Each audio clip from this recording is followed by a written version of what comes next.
यह कहानी डरावनी है।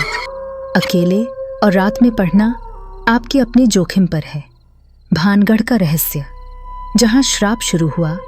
राजस्थान के अलवर जिले में अरावली की पहाड़ियों के बीच एक ऐसी जगह है जहां दिन इतिहास है और रात सजा। नाम है भानगढ़। सूरज ढलते ही यहाँ पंछी भी चुप हो जाते हैं। हवा अचानक ठंडी नहीं होती, भारी हो जाती है। ASI का बोर्ड आज भी वहीं खड़ा है। सूर्यास्त के बाद प्रवेश वर्जित। लेकिन सवाल ये नहीं है कि रोक क्यों है। सवाल ये है कि इतने सालों से कोई भी रात में रुक क्यों नहीं पाया। जब भानगढ़ जिंदा था, कभी यह किला उजड़ा हुआ नहीं था। यहाँ बाजार थे, संगीत था, दीप जलते थे और इसी किले की सबसे ऊंची बालकनी में रहती थी राजकुमारी रत्नावती। कहते हैं उसकी सुंदरता साधारण नहीं थी।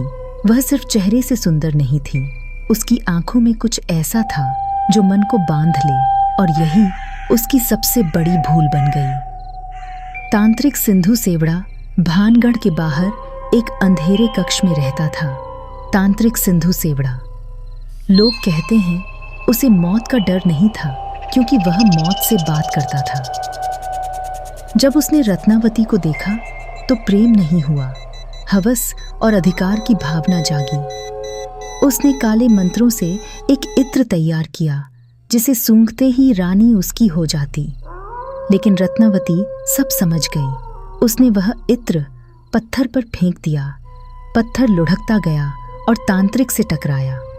मरते समय उसने जो कहा वही आज भी भानगढ़ की नींव में बंधा है।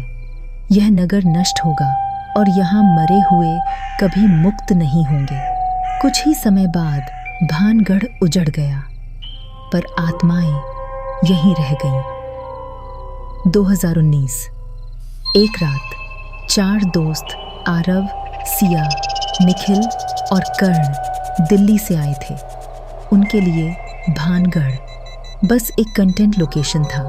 गार्ड ने रोका, गांव वालों ने मना किया, लेकिन जब कैमरा ऑन हो तो अक्ल ऑफ हो जाती है। रात 11 वे किले के अंदर थे। पहली चेतावनी, जैसे ही घड़ी ने 12:08 बजाए, किसी औरत के पायल की आवाज आई। सिया ने पीछे देखा, कोई नहीं, लेकिन कैमरे में एक परछाई थी जो इंसान जैसी लग रही थी।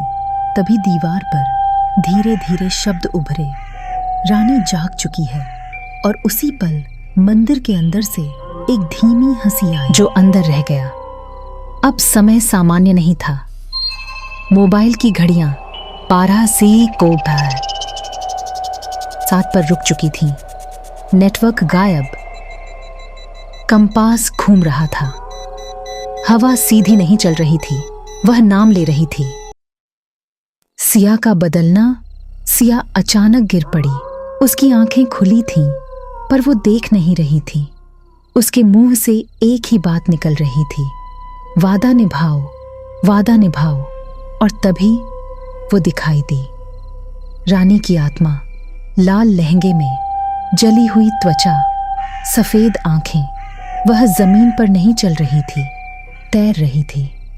उसकी आवाज गूंजी, 4 आए हो, 3 जा सकते हो। दीवारें हिलने लगीं, दरवाजे गायब हो गए। निखिल भागा, लेकिन हर रास्ता उसी जगह लौट आता। किले का नियम, रानी ने कहा, भानगढ़ हर रात एक आत्मा मांगता है। जो यहां आया वो कुछ छोड़कर ही जाएगा। अचानक जमीन कांपी, करण चिल्लाया। उसके पैरों के नीचे पत्थर पिघलने लगे। आरव ने हाथ पकड़ा, लेकिन पकड़ हवा में रह गई। करण अंधेरे में खिंच गया। उसकी आखिरी आवाज थी, मैं अब यहीं हूं।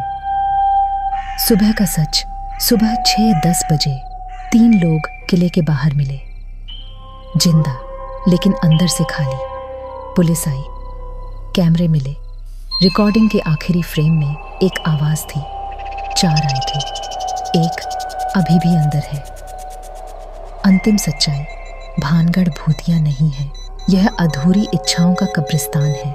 और अगर आप सोचते हैं मैं चला जाऊंगा तो याद रखिए, भानगढ़ कभी किसी को पूरा वापस नहीं जाने देता। ऐसी सच्ची और डरावनी कहानियों के लिए चैनल को अभी सब्सक्राइब करें।